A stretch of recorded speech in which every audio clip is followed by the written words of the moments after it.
있었다고 오늘 본문 말씀에서 언급하고 있습니다.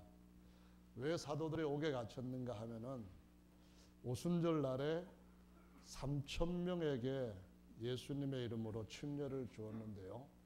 이때 3,000명은 예루살렘과 유대에만 있는 유대교인들이 아닙니다.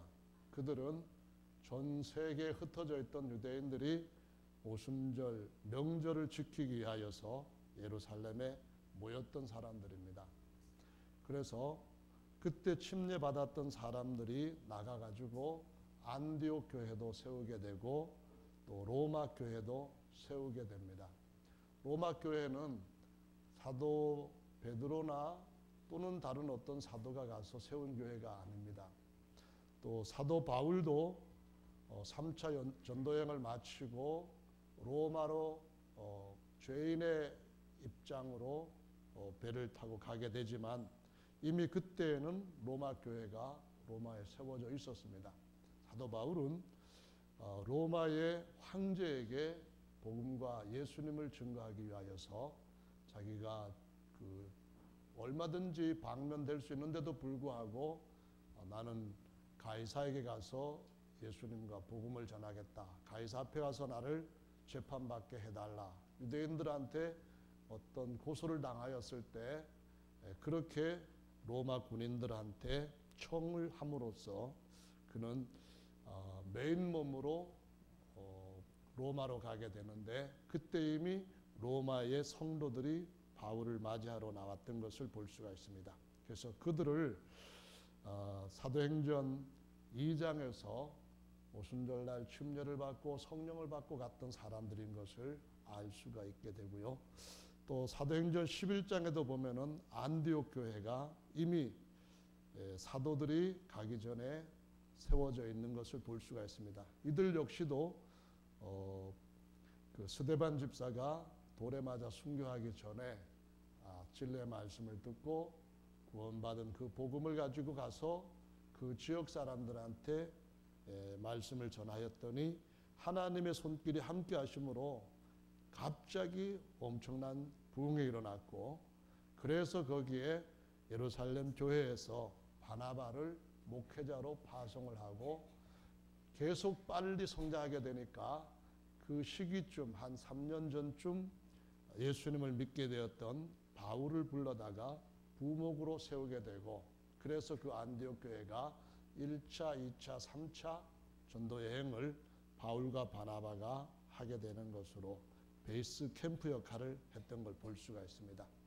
그래서 인류 역사에 굉장한 큰 영향을 끼쳤던 안디옥 교회라든가 로마 교회는 목회자들 또는 사도들이 가서 세운 것이 아니라 일반 성도들이 가서 세우고 하나님의 손길이 함께 하심으로 그곳에 아주 놀라운 역사들이 일어났던 그러한 아주 중요한 사례 교회로 등장하고 있습니다.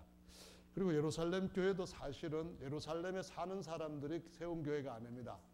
예루살렘 교회는 한 120명이 다락방에서 10일 정도를 간절하게 기도하고 성령 침례를 받고 오순절 날부터 교회가 시작되었다고 성경에 기록을 하고 있는데 그 성령을 받고 성령이 말하게 하심을 따라 다른 방언을 말했던 사람들을 이 전 세계에서 찾아와서 들어본 사람들이 한 말은 이들 모두가 다 갈릴리 사람이 아니냐 이렇게 말씀합니다. 근데 이 갈릴리는 그때 당시에 이사야 9장에 예언되어 있는 것처럼 아주 예루살렘에서부터 멀리 떨어져 있기도 하지만은 종교적으로 사회적으로 굉장히 외진 곳이었습니다. 그 오지였고 심지어 이방 땅 갈릴리라고 불릴 정도로 유대인들이 사는 땅인데도 불구하고 이방인처럼 취급받는 그러한 그 무시당하기도 하고 또 뿐만 아니라 무관심한 그런 지역이었는데 그 지역의 120여 명이 예루살렘 교회의 창립 멤버가 되었다고 하는 것을 성경이 증거해 주고 있습니다. 그 무엇을 말하느냐 하면은 교회는 사람들의 능력으로 세우는 것이 아니라 하나님이 그들과 함께 하실 때에 하나님의 손으로 세우시는 것이다 라는 것을 증명하는 것입니다. 아멘. 그래서 사도 바울도 나의 나된 것은 내가 노력을 해서 그런 것도 아니고 내가 똑똑해서 그런 것도 아니고 오직 하나님께서 나와 함께 하시고 다른 모든 가장 작은 성도보다도 더 작은 또는 죄인들의 괴수 중에 괴수라고 볼 수 있는 하나님을 대적했던 나를 하나님이 붙잡으셔서 하나님이 하신 일이다라고 고백하는 것을 볼 수가 있습니다. 우리가 그런 고백을 들을 때에 어떤 생각을 해야 마땅할까요? 성령께서 우리에게 주시는 생각은 주님이 나와 함께 하신다면은 기드온이 미디안 족속들을 이겼던 것처럼 우리들도 주님의 일에 얼마든지 쓰일 수 있다라고 믿고 비전을 갖는 것입니다. 아멘. 주님에 대한 열정을 우리 속에 불어넣는 것인 줄로 믿으시기 바랍니다. 아멘. 성령을 받고 난 뒤에 변화가 일어났는데요. 어떤 변화가 일어났느냐 하면은 그 전까지만 해도 사도 베드로 같은 경우는 3년 반 동안 예수님을 따라다니면서 특별 교육도 받고 많은 기적도 체험했죠. 그 중에 특별히 자기 손에서 몇천 명에게 떡이 떼어져 나가면 또 그대로 있고 떼어져 주면 또 그대로 있고 떼주면 또 그대로 있는 그런 체험도 했던 사람입니다. 그러니까 보리떡 5개를 가지고 남자만 5,000명, 여자까지 하면은 10,000명 훨씬 넘는 그 사람들한테 12제자가 예수님한테 딱 받아가지고 나눠줄 때 얼마나 여러 번을 떼줬겠습니까? 그런 체험을 했는데도 불구하고 예수께서 십자가에 달리기 직전에 막상 잡히게 되었을 때 벌벌벌 떨었습니다. 어떤 여종 하나가 와서 베드로한테 이런 얘기를 합니다. 너도 말 들어보니까 갈릴리 사람 맞잖아. 너 바로 저 예수랑 같은 패잖아. 그랬더니 난 아니라고 하면서 부인하고 또 부인하고 3번이나 부인을 합니다. 한 번은 맹세도 하고 저주도 합니다. 그 대화 가운데서 우리가 생각해 볼 수 있는 아주 의미 있는 단어가 있습니다. 그게 뭐냐 하면은 너도 말투 보니까 갈릴리 사람이잖아. 그겁니다. 그때 갈릴리 사람들, 특별히 나사렛 예수라고 할 때는 그 나사렛이라고 하는 칭호가 완전 무시를 하는 칭호입니다. 어느 정도였는가 하면은 예수님께서 자기 고향 나사렛에 가서 사람들한테 말씀을 전하니까 이 동네 사람들이 예수님의 30년 동안 살았던 사생활을 너무나 잘 알기 때문에 예수님이 하는 얘기를 듣고 붕괴를 했습니다. 어느 정도였는가 하면은 니까지 게 무슨 선지자라고 설치고 다니면서 낭떠러지로 밀고 가서 떨어뜨려 죽이려고 했습니다. 제가 고향에 가가지고 사람들한테 돌 맞고 그런 일은 아직까지 없었는데요. 예수님 같이 이미 그 나사렛 동네에서부터 나오셔서 가버나움, 고라신, 벳세다 이 지역에서 엄청난 기적들을 일으키시는 그런 분이 고향에 가서 전도를 하셨을 때 그 예수님을 미워해서 낭떠러지에다 떨어뜨려 죽이려고 하는 그런 증오심은 어디서 나오는 겁니까? 그것은 너는 정말 보잘것없는 목수인 주제에, 아까 목수의 아들 목수 그런 얘기 나왔잖아요.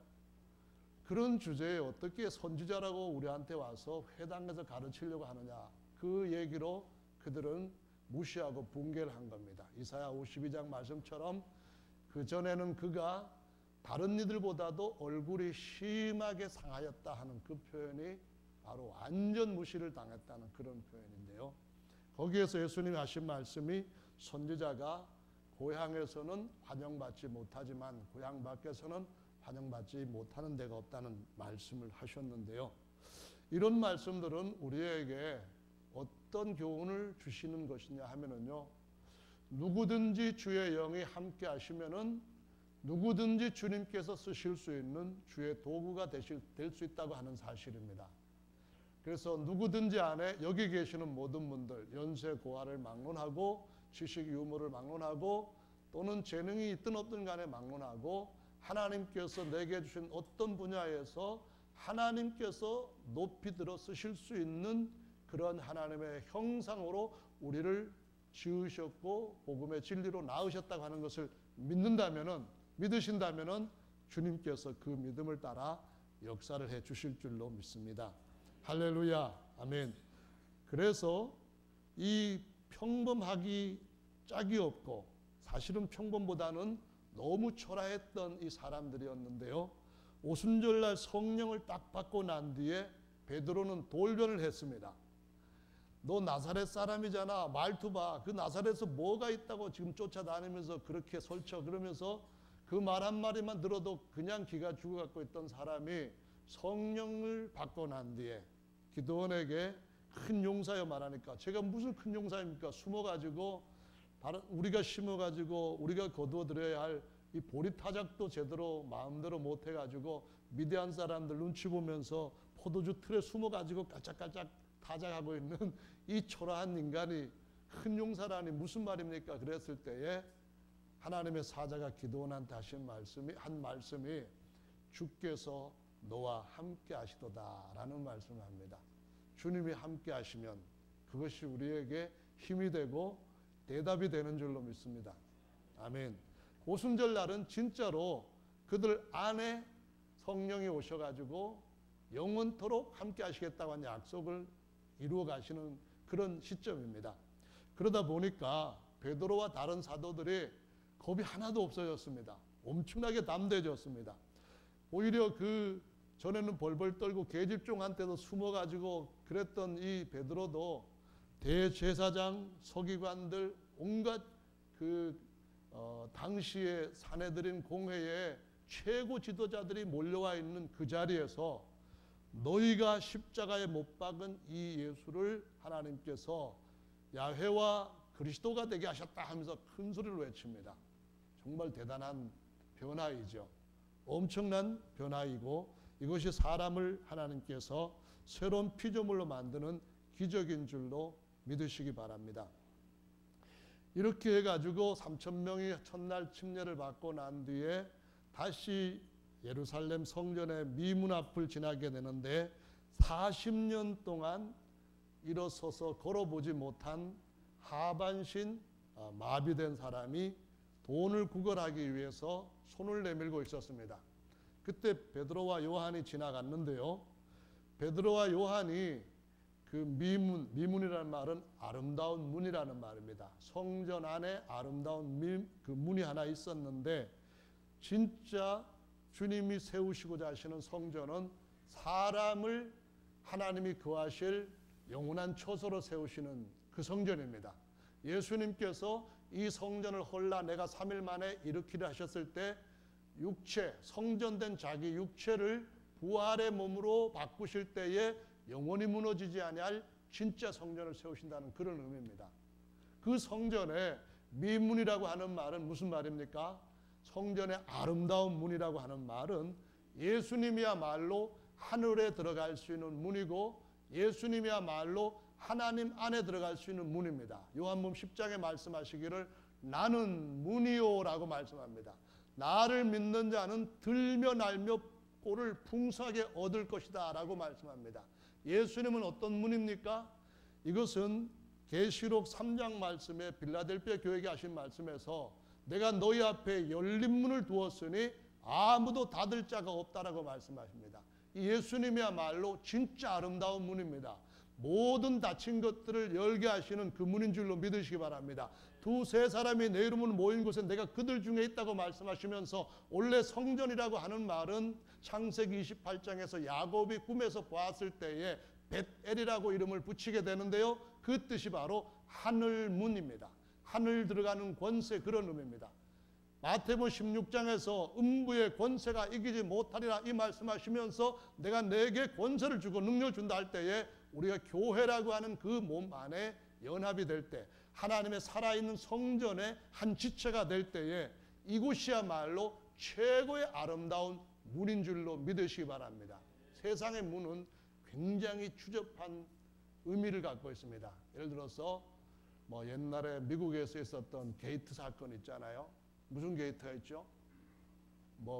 하여간 거짓말 해가지고 내려앉게 된 게이트 있고요. 그러다 보니까 우리나라에도 와도 무슨 게이트 이런 이름을 붙입니다. 그런데 예수 그리스도야말로 진짜 아름다운 뷰티풀 게이트인 줄로 믿으시기 바랍니다. 어디든지 들어갈 수 있고 어디든지 메인데서부터 나올 수 있는 완전한 문인 줄로 믿으시기 바랍니다.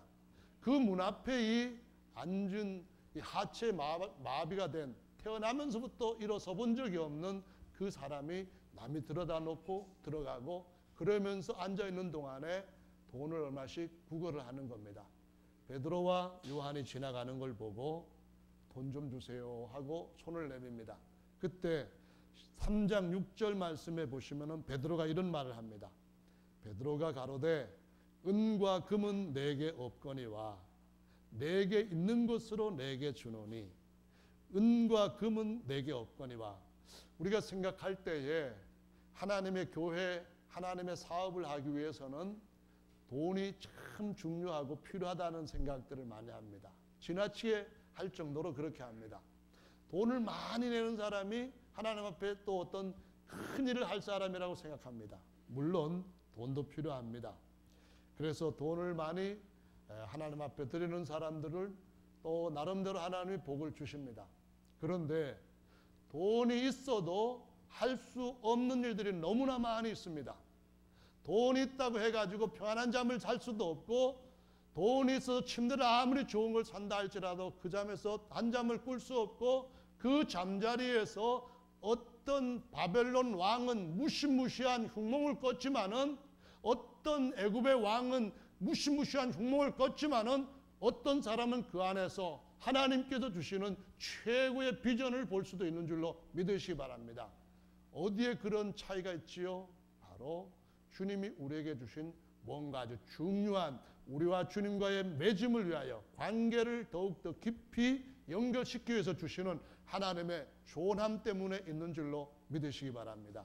네, 그래서 베드로가 하는 얘기가 내게 있는 것으로 내게 주노니 그렇게 말합니다.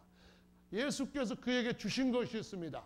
예수께서 천하 인간에게 진짜 이것이 최고다 하고 주신 최고의 선물이 있습니다. 아니, 예수님께서 하나님의 아들로서 십자가에 죽기까지 순종하실 때에 그때에 확정적으로 주신 예수님 아들에게 주신 최고의 선물이 있습니다. 그게 뭡니까? 히브리서 1장 말씀에 보면은 그가 하나님의 아버지의 성함을 유업으로, 기업으로 받으셨다라고 말씀합니다. 요한복음 17장에서 이미 예수님 십자가에 달리기 전에 내게 주신 아버지의 성함으로 저들을 지켰나이다 그렇게 말합니다. 내게 주신 아버지의 성함이 최고이기 때문에 내 손에서 저들을 빼앗을 자가 없습니다. 그 말씀하시면서 오직 그 이름을 배반한 가룟 유다 한 사람 빼놓고는 어떤 환경이든지 나는 저들을 완벽하게 지켰습니다. 뿐만 아니라 이제 제가 아버지께서 주신 그 아버지의 성함으로 죄와 사망과 음부에 사로잡혀있는 저들을 해방시킬 것입니다 하고 십자가에 달리시는 그 일을 반드시 자신이 죽고 수치를 당하는 것으로 끝나는 것이 아니라 뱀의 머리를 깨뜨리실 것이고, 아멘, 사망을 완전히 짓밟고 영원히 일어서는 부활의 권능의 주로 우리 가운데 다시 나오실 것임을 보여주셨다는 말씀입니다.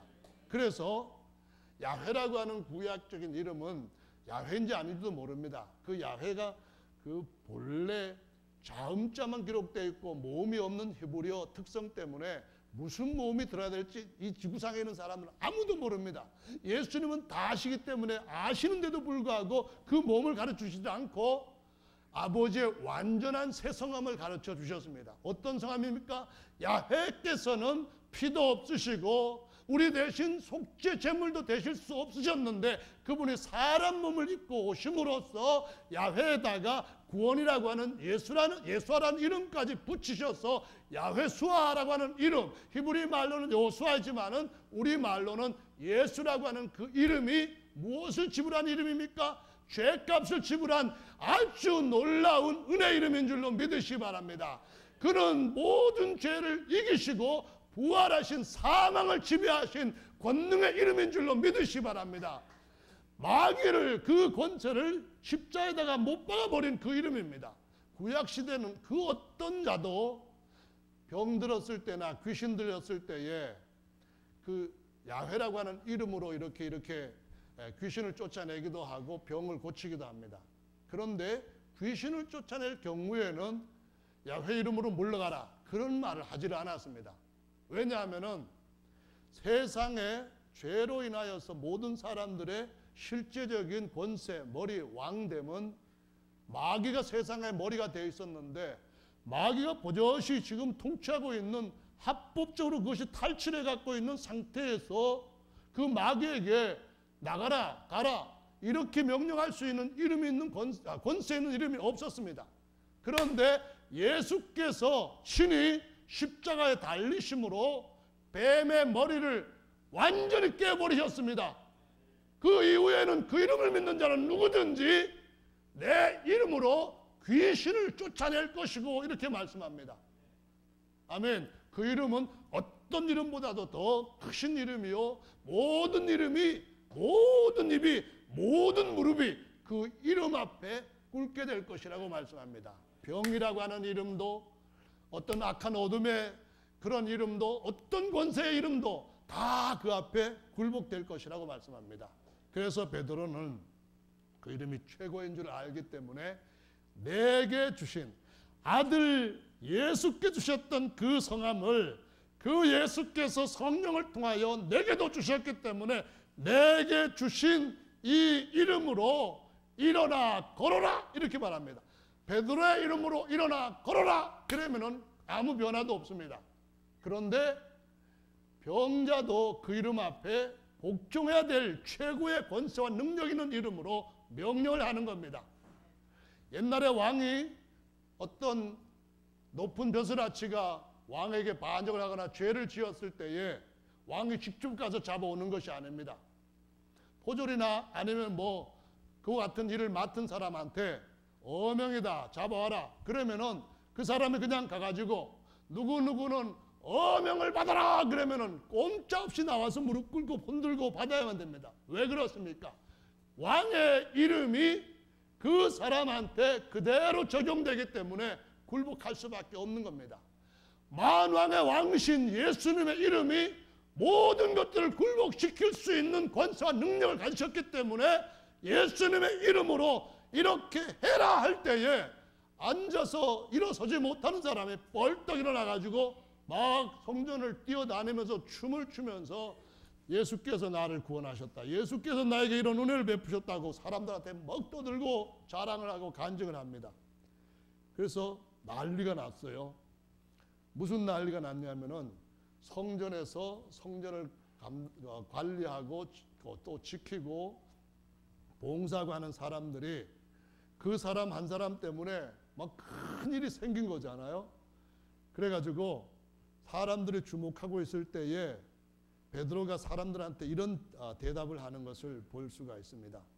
거기 보시면은 12절 말씀인데요. 같이 읽어보겠습니다. 3장 12절인데 읽습니다. 시작. 베드로가 이것을 보고 백성에게 말하되 이스라엘 사람들아 이 일을 왜 기히 여기느냐 우리 개인의 권능과 경건으로 이 사람을 걷게 한 것처럼 왜 우리를 주목하느냐. 무슨 얘기죠? 이 말씀은 이겁니다. 사람이 사람 능력 갖고 할 수 있는 게 아니다 그런 얘기고요. 우리가 아무리 경건하게 살고 거룩하게 살고 또 하나님 앞에 희생적인 봉사하는 삶을 산다 할지라도 그것 때문에 이런 일이 일어나는 것이 아니다 그런 말입니다. 이 말씀은 우리 모두에게 우리의 삶이 어떠하든지 간에 그 이름의 권세와 능력을 믿는다면은 그 이름이 그 역사를 그 이름이 책임지고 하실 것이라는 겁니다. 아멘. 이어지는 말씀을 또 보시면은 다시 반복됩니다. 16절입니다. 같이 읽어보겠습니다. 시작.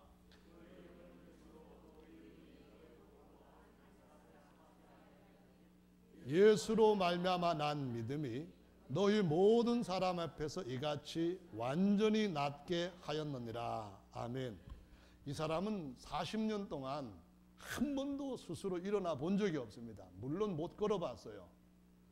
다리가 완전히 마비돼 가지고 꼬집어도 감각이 없던 사람입니다. 그런데 감각이 없어도 예수 이름으로 나아라 명령을 받았을 때에 예수님께서 창조주이시기 때문에 이거 명령이 그대로 먹히는 겁니다. 믿습니까? 빛도 없고 어둠만 있을 때도 빛이요 있으라 했을 때에 빛이 존재하게 되는 겁니다. 땅이 없었을 때도 땅 위에 있으라 그랬을 때 땅이 만들어져 있게 되는 겁니다. 그래서 여기에 있는 다리도 예수 이름으로 명하노니 완전해져라, 고쳐져라. 그랬을 때 그 이름을 믿음으로 그 이름이 이 환자를 성하게 하였고 예수로 말미암아 난 믿음, 이렇게 표현하고 있는 것입니다. 저와 여러분들한테 맹점이 있다면은 믿지를 못하는 겁니다. 자꾸 우리 생각을 가지고, 우리 경험을 가지고, 우리가 갖고 있는 의학 지식을 가지고 내가 어떻게 생각하면은 이거 되겠지만은 내가 그것까지 못하니까 뭐 이런 이론들을 가지고 예수님의 그 성함의 권능에 대해서 우리 스스로 제한을 하는 경우가 참 많다는 것입니다. 그런데 사도들 예수님한테 직접 배웠던 그 시대에는 예수님께서 항상 하시는 말씀이 이겁니다. 나와 아버지께서 하나이다 하시면서 아버지가 나를 혼자 두신 것이 아니라 비록 목수의 손같이 보이지만은 아버지께서 나와 함께 하시도다 하면서 내가 하나님의 아들인 것을 아버지 이름으로 행하는 이 모든 역사가 증거하는 것이다. 그런 말씀하시면서 이 말씀을 제자들한테 교훈하는 이유는 그 제자들도 성령으로 거듭나 하나님의 아들이 되고 하나님을 아버지라고 부를 때에 그 제자들이 어떠하든지 간에 아버지께서 그들 안에 함께 하심으로 아버지께서 친히 그들이 하나님의 아들인 것을 기적으로 그 이름의 권능으로 증거를 해주신다라는 약속입니다. 베드로는 그것을 3년 반 동안 예수님으로부터 배우면서 몸에 배인 겁니다. 그런데 우리는 그런 부분에 대해서는 너무나 동떨어져 있는 상념 속의 믿음을 가지고 신앙생활을 하다 보니까 실제로 그 이름의 권세와 능력이 나타날 수 있는데도 불구하고 우리 거기에 시동을 걸지를 못하는 경우가 너무 많다는 겁니다. 자동차에 기름도 들어있고 어디 고장난 데 없이 새 차 쫙 뺐습니다. 이제 키 넣고 시동 걸기만 하면은 얼마든지 좌로 우로 부산으로 다른 강릉으로 갈 수 있습니다. 그런데 불꽃을 일으키는 이 문제가 무엇이 있습니까? 우리가 그 이름의 권세, 그 이름의 능력에 대해서 믿지를 못하고 자꾸 우리 형편, 우리 처지, 옛날에 그 고기 잡던 베드로, 옛날에 시골에서 무슨 일 하던 농부, 태어난 지 40년 된 누구의 아들 누구, 이런 식으로 계속 매여 있는 문제가 주님께서 우리에게 들며 날며 꼴을 풍성히 얻을 수 있는 뷰티풀 게이트 앞에서도 은혜를 받지 못하고 그저 오늘 필요한 것은 이겁니다. 이거 주세요. 그러는 식으로 주님 앞에 손 내밀고 있다고 우리 마음에 고발을 하고 있는 것입니다. 성도 여러분, 왜 예수께서 세상 끝날 때까지 내가 너희와 함께 하겠다라는 약속을 주셨습니까? 그냥 슬플 때는 주님 앞에 기도해가지고 마음에 조금 평안을 얻으면은 그것으로 내가 함께하는 줄로 족한 줄 여기라. 그것일까요? 아닌 줄로 믿습니다. 예수 그리스도는 어제나 오늘이나 영원토록 동일하신 주님이시라고 약속을 하고 계십니다. 문제는 우리에게 있는 줄로 압니다.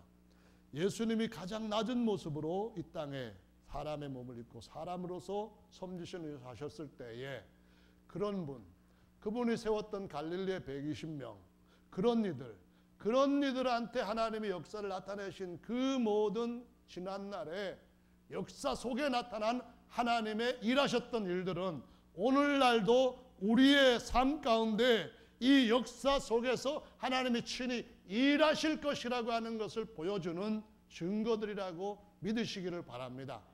그래서 저와 여러분들이 이 남은 예수께서 오실 때 가까운 이 세대에 그런 일에 우리 자신들이 쓰여지기를 갈망을 해야 됩니다. 믿음을 정말로 새롭게 회복을 해야 됩니다. 주님이 그 일을 정말 하실 줄로 믿습니다. 이 일로 인해 가지고 대제사장, 서기관, 그 다음에 최고의 그 공회 지도자들이 다 모여서 사도들을 붙잡아 놓고 신문을 합니다. 4장 말씀에 보시면은 그런 말씀이 있는데 4장 7절에 보시면은 사도들한테 이들이 묻습니다. 너희가 무슨 권세와 네 이름으로 이 일을 행하였느냐.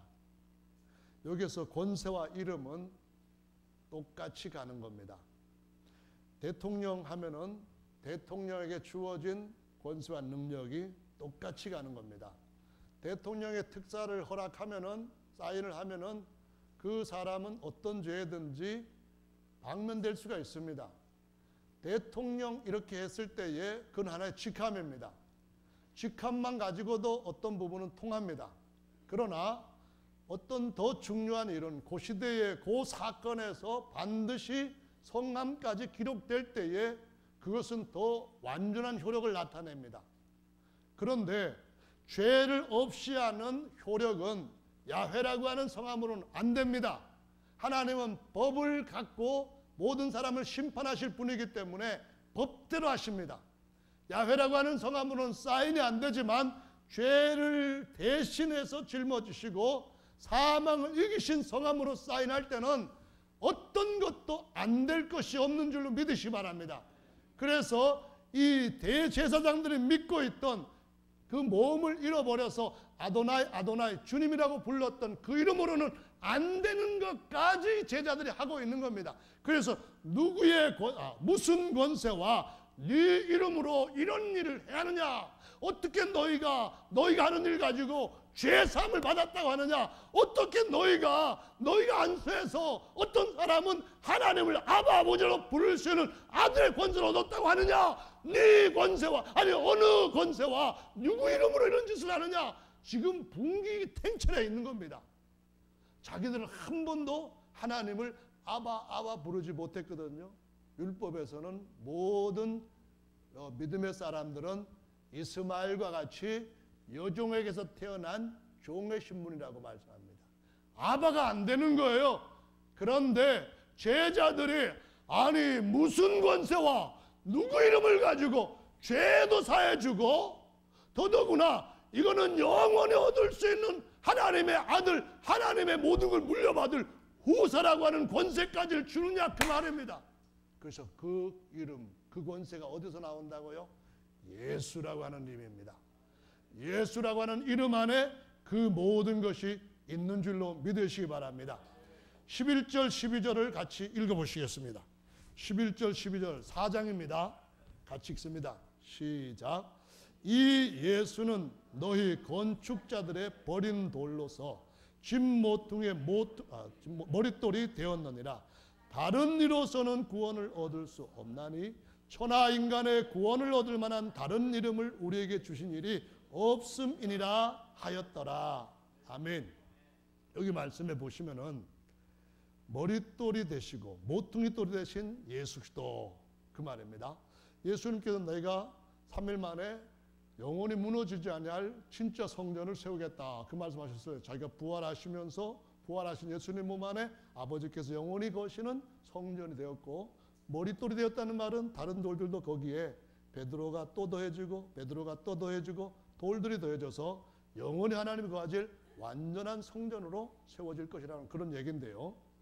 구약의 솔로몬이 하나님의 성전을 세우게 하셨을 때에 솔로몬한테 성전을 세우게 한 목적을 강하게 수도 없이 말씀하신 것이 있습니다. 내 성함을 둘 성전, 내 이름을 둘 성전.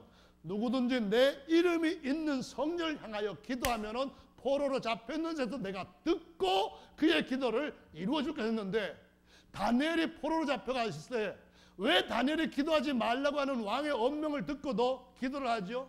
기도할 때 어디를 합니까?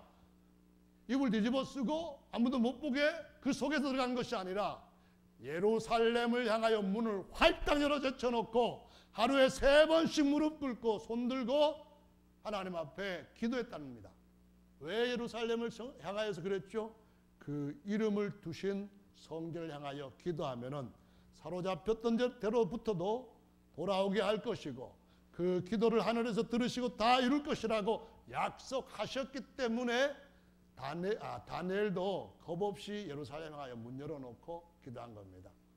근데 과거에는 예루살렘 그 성전에 사람들이 그 이름을 보고 1년에 3번씩 꼭 갔지만은 지금은 가지 않아도 될 만큼, 아니 가도 지금은 이슬람 사원으로 그곳에 대체되어 있는 그 하나님의 이름이 들어있는 성전이 없기 때문에 의미가 없습니다.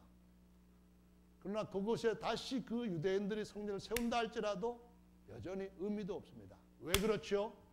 주님은 영원히 무너지지 않을 진짜 성전을 머릿돌 대신 예수 그리스도와 거기에 연합되는 모든 성도들, 성령으로 거듭난 성도들을 연결시켜서 살아있는 성전을 세우시고 성전을 가는 것이 아니라 하나님께서 우리 안에 오셔서 우리를 성전 삼으시고 세상 끝날 때까지 만유의 교회로 세우시겠다고 약속하셨기 때문에 그 약속은 이 성전에 구약시대에 주셨던 이름보다도 월등한 이름을 두셨기 때문에 가능한 줄로 믿으시기 바랍니다.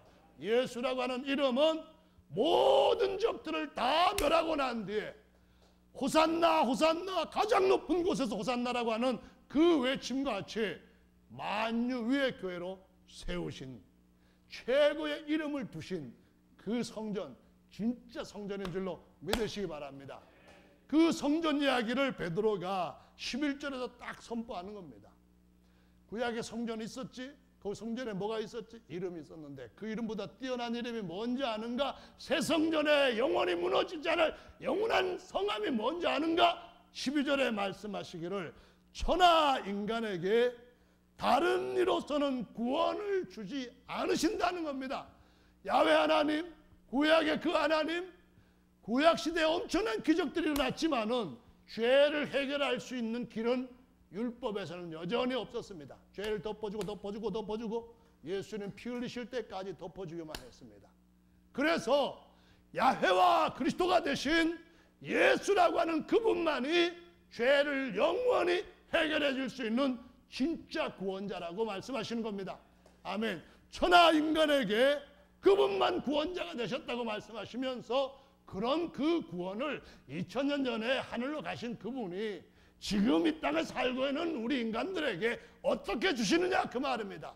내 이름으로 모인 곳에 내가 그들 중에 있느니라 그 말씀입니다.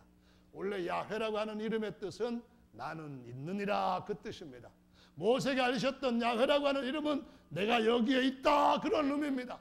거기에다가 있다라고 하는 의미에다 또 하나 의미를 더하게 되는데 나는 뭐다 그런 말입니다. 뭐다? 뭐 중에 제일 뭐예요? 뭐니 해도 뭐니가 아니라 구원이 최고인 줄로 믿으시기 바랍니다. 구원이라는 것은 죄에서부터 건져내시는 것뿐만 아니라 그 죄에서부터 건져낸 죄 없이 함을 얻은 것 같은 그 인간들을 천사들보다도 월등하게 하나님의 아들로 태어나도록 거듭남을 주시고 하나님이 지으신 모든 천사들을 너희들 영원토록 종으로 부려라 하는 하나님의 후사의 자리에 앉히시는 가장 높이시는 예수와 구원이라는 말씀입니다. 할렐루야. 천하 인간에게 이걸 줄 수 있는 다른 이름은 없다고 지금 베드로가 얘기하면서 내게 있는 것으로 내게 주노니 곧 나사렛 예수 이름으로. 나사렛 하면은 눈물 나는 이름입니다. 예수님 십자가에 달리시기 전까지만 해도 베드로가 나사렛 이름만 듣고도 기가 팍 죽었던 그런 초라한 이름입니다. 그런데 그 이후에는 나사렛 예수라고 하는 이름은 가장 낮은 자로서 가장 강한 대적들을 다 이기신 최고의 권세 있는 이름이요 최고의 은혜로운 이름인 줄로 믿으시기 바랍니다. 누구든지 그를 의지하면 그 이름이 그를 대신하여 역사하시는 가장 아름다운 이름인 줄로 믿으시기 바랍니다. 할렐루야. 그때 유대인 제사장들이 뭐라고 말합니까? 아니야 그 이름 아니야. 그런 대꾸를 했습니까? 야훼 이름이 더 큰 이름이야. 그런 반박을 했습니까? 못합니다. 잘 압니다. 알고 이 이름이야말로 진짜 최고의 이름인데 믿지는 않습니다. 왜냐하면 그 보잘것없는 베드로나 요한 이런 시골 저 구석에 농부들의 전하는 말이 자기들이 수십 년 대대로 레위인 특권들을 누려왔던, 그들이 가르쳐왔던 그 모든 것들을 엎어버리는 일을 하고 싶은 마음이 없었기 때문입니다. 오늘날도 중요한 것은 사람들은 전통을 좋아합니다. 우리는 이와 같은 것을 오랫동안 지켜왔다고 해가지고 그것 자체를 사랑합니다. 무엇이 맞는지 무엇이 더 좋은지 그거는 상관없습니다. 지금까지 내가 그 전통과 함께 누려왔던 내 특권들을 놓고 싶어하는 마음이 없습니다. 그러나 예수라고 하는 이름을 아는 분들만 그것보다 더 좋은 것이 없다는 것을 알게 된 자들이요, 다른 모든 것들을 배설물처럼 여길 수 있는 자들인 줄로 믿으시기 바랍니다. 네, 이 설교를 딱 하자, 이 대답을 딱 하자 13절에 4장 13절의 말씀 보면은 저희가 베드로와 요한이 기탄 없이 말함을 보고 그 본래 학문 없는 범인으로 알았다가 이상히 여기며 또 그 전에 예수와 함께 있던 줄을 알고 또 병난 사람이 그들과 함께 섰는 것을 보고 힐난한 말이 없는지라 뭐라고 했는가 하면은 17절의 말씀에 오니까 아무한테도 이 이름의 도를 퍼뜨리지 말아라. 이 이름으로 가르치도 말고 말하지도 말아라. 이렇게 강하게 압박을 하는 걸 보실 수가 있습니다. 그랬더니 제자들이 그 말을 듣고 우리가 사람의 말을 듣는 것과 하나님의 말씀을 듣는 것과 어느 것이 더 옳은지 너희들 스스로 판단하라 하면서 당당하게 하나님의 종으로 살 것을 스스로 다짐합니다. 그 30절 말씀을 같이 읽어보겠습니다. 시작. 손을 내밀어 병을 낫게 하옵시고 표적과 기사가 거룩한 종 예수의 이름으로 이루어지게 하옵소하더라. 빌기를 다음에 모인 곳이 진동하더니 무리가 다 성령에 충만하여 담대히 하나님의 말씀을 전하니라. 네, 요 기도 다음에 보니까 5장에 가서 한번 보시겠습니다. 5장 말씀인데요, 12절입니다. 그 기도가 어떻게 이루어졌는지를 사도행전이 기록을 하고 있죠. 12절 같이 16절까지 읽어보겠습니다.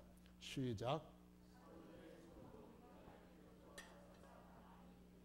믿는 사람이 다 마음을 같이하여 솔로몬 행각에 모이고 그 나머지는 감히 그들과 상조하는 사람이 없으나 백성이 칭송하더라. 믿고 죽기로 나오는 자가 더 많으니 남녀의 큰 무리더라. 심지어 병든 사람을 메고 거리에 나가 침대와 여위에 누이고 베드로가 지날 때에 혹 그 그림자라도 누게 덮일까 바라고 예루살렘 그룹 허다한 사람들도 모여 병든 사람과 더러운 귀신에게 괴로움을 받는 사람을 데리고 와서 다 나음을 얻으니라. 아멘. 이제는 앉아만 있어도 미문의 구원을 받던 이 사건이 누워서 그림자만 지나쳐도 하나님의 그 기도에 응답해 주시는 놀라운 심도 깊은 기적으로 변해간 것을 볼 수 있습니다. 성도 여러분, 어떤 더 큰 인간적인 위압이나 애워싸움 같은 것들을 두려워할 필요는 없습니다. 그것을 우리가 주님을 믿는 굳센 신앙 안에서 더 주님을 가까이 바라볼 수 있는 그러한 환경으로 받아들인다면은 주님이 하시는 역사는 더 커지고 더 강해지고 전쟁이 크면은 클수록 더 많은 전리품을 얻을 수 있는 것처럼 더 큰 하나님의 역사를 볼 수 있게 될 줄로 믿으시기 바랍니다. 그래서 이런 일이 일어나자 또다시 사도들을 잡아다가 옥에다 막 때리고 집어쳐넣어 버렸습니다. 집어쳐넣는데 오늘 본문 말씀 앞부분에 보시면은 옥에 갇혀 있었던 그때에 하나님이 사자 하나를 밤에 옥에 들여보내셨습니다.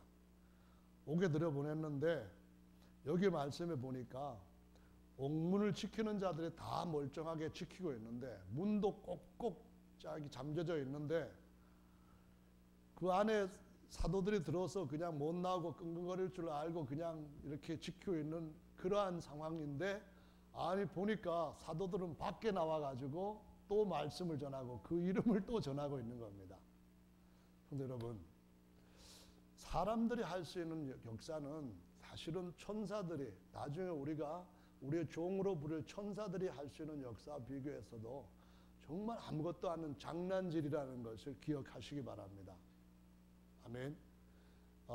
제가 그 400페이지 그 하나님의 이름에 관한 책 내용 중에 가톨릭 한 26대인가 되는 교황이 쓴 책이 있습니다. 나사렛 예수, 그런 제목으로 쓴 책이 있는데요. 그 내용들을 발췌해서 올린 것 있습니다. 그 양반이 뭐라고 했는가 하면은 예수는 보통 사람이 아니라 모세에게 나타나셨던 I am이다. 스스로 계시는 자, 야훼 그분이다. 그런 얘기를 하면서 특히 제자들을 바다 건너 보내시고 기도를 하시다가 풍랑이 막 일어나는 한밤중에 그 물결 위로 척척척 걸어오는데 베드로와 다른 제자들이 유령이 오는 줄 알고 막 두려워서 떨 때에 두려워하지 말라, 마음 평안하라, 내니라 이렇게 말씀하셨는데, 내니라 그 말이 바로 모세에게 말씀하셨던 내다, 스스로 있는 자다 하셨던 그 말씀이라는 것을 이 사람이 증거를 하고 있습니다. 그러면서 거기서 제자들의 경험은 끝나질 않고 예수께서 물결 위로, 바람이 심하게 부는 그 물결 위로 걸어오셨을 뿐만 아니라 배에 딱 들어오시니까 모든 파도가 잔잔하게 됐다. 참 평화의 왕, 다스리 시대의 만유를 다스리는 그분, 그러면서 어느새 배가 무태 닿더라 하면서 제자들이 그때 예수님 앞에 느꼈던 그 경외감, 그것이 기적이 일어났기 때문에 느끼는 것이 아니라 그분이 스스로 계시는 하나님이심을 알았기 때문에 느낀 것이다. 그렇게 진술한 책이 있습니다. 이거 밀리언 셀러로 굉장히 많이 세상에 팔린 책인데요. 가톨릭교 안에서도 진리를 찾으려고 하는 정직한 마음을 갖고 있는 사람은 예수님이 바로 그분이심을 그 책에서 진술을 해서 사람들한테 알린 것처럼 그렇게 주님은 일하신다는 말씀입니다. 성도 여러분, 정말로 베드로가 아니라 사울처럼 오늘 본 말씀 보면은 그의 스승 가말리엘이 더 이상 핍박하거나 더 이상 그들을 괴롭히지 말아라. 만약 그들이 하는 일들이 하나님께로부터 나온 것이라면 우리가 하나님을 대적하는 자가 된다. 그러니까 가만히 지켜보자. 스스로 쭉 깔아앉아 버리면은 하나님께로부터 나오지 않은 것이고 계속 그들이 성장해 간다면은 이건 하나님을 대적할 수 있으니까 그냥 지켜보자. 그랬는데 또 누드를 패고 제자들한테 협박을 했습니다. 제자들은 예수님 이름 때문에 욕먹고 옥에 갇히고 비난받고 그러는 것을 오히려 예수님의 제자의 표처럼 생각하고 당연하게 그걸 받아들이면서 또 말씀을 담대하게 증거했다는데요. 핍박이 거기서 끝나지 않았습니다. 그 가말리엘의 제자였던 사울이, 이 젊은 혈기등등한 사람이 예수님 믿는 사람들을 어딜 가든지 잡아다가 때리고 감옥에 집어넣고 죽이기까지 했는데 사도행전 7장에 이 사울이 주도해서 스데반 집사를 돌로 쳐 죽이는 일이 일어났습니다. 그래서 예루살렘에 모였던 성도들은 사방으로 흩어지게 되는데 다메섹에 있는 예수님 이름 부르는 자들을 잡으려고 사울이 수행원들을 데리고 가는 중입니다. 길 노중에 하늘에서부터 강한 빛과 음성이 사울을 때렸습니다. 사울이 말에서 툭 떨어졌습니다. 그때 히브리 말로 사도행전 26장에 기록된 말씀 보면은 히브리 말로 사울아 사울아 어찌하여 내가 나를 핍박하느냐라는 음성이 들렸습니다. 그때 히브리 말로 사울이 아도나이여 느시옵니까? 라고 묻습니다.